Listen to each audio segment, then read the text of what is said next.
Dober dan, pozdravljeni v 21. epizodi podcasta Se vidimo. Danes bomo delali pogojnik, conditional. The word pogojnik comes from the word pogoj, condition. Pogojnik helps us express what would happen if certain condition, pogoj, would be met. Pogojnik je zelo lahek. Pogojnik is very easy. We take the word be and combine it with the past participle, the one that ends with l in masculine form. The word be is always the same, but the past participle varies according to the gender and number of subject. Exactly the same as with prihodnik and preteklik.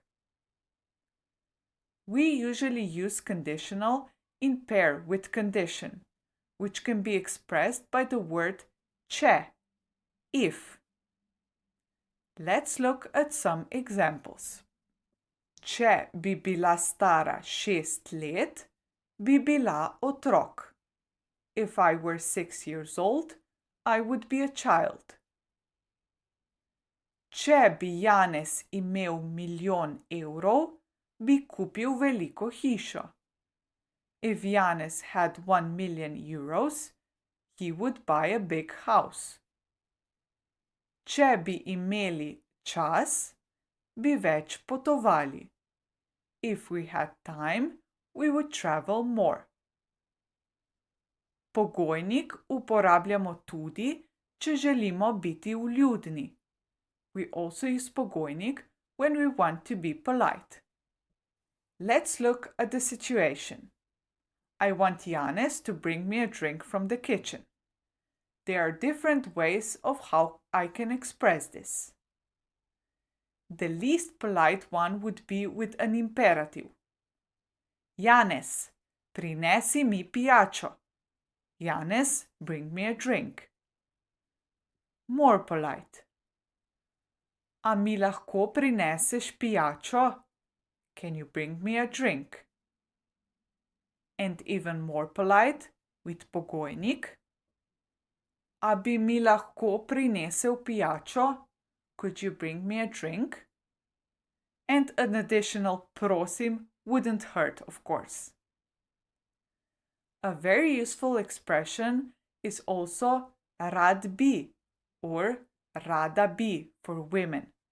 It's very common, polite enough for everyday use, meaning simply I would like something or I would like to do something. Rada bi vodo. Rada bi kupila avto. Rad bi jedel hamburger. Or rad bi govoril slovensko. Let's practice pogojnik a bit more. Ali veste, kaj je kitajski portret? Do you know what is a Chinese portrait? I won't do research if it is really something they do in China or not, but it's a fun way to learn pogojnik.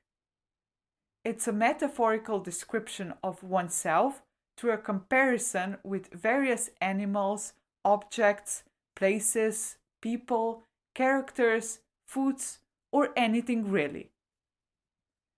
Zdaj vam bom povedala moj kitajski portret. Now I will tell you my Chinese portrait and afterwards you can do your own and send it to my Instagram. So, če bi bila žival, bi bila želva. If I was an animal, I would be a turtle. Če bi bila rastlina, bi bila vrtnica. If I was a plant, I would be a rose. You get the pattern now. Če bi bila šport, bi bila kolesarjenje. Če bi bila pijača, bi bila jagodni sok. Če bi bila mesec, bi bila maj. Če bi bila inštrument, bi bila boben, a drum. Če bi bila jed, a dish, bi bila kranjska klobasa. In tako naprej. And so on. To je vse za danes.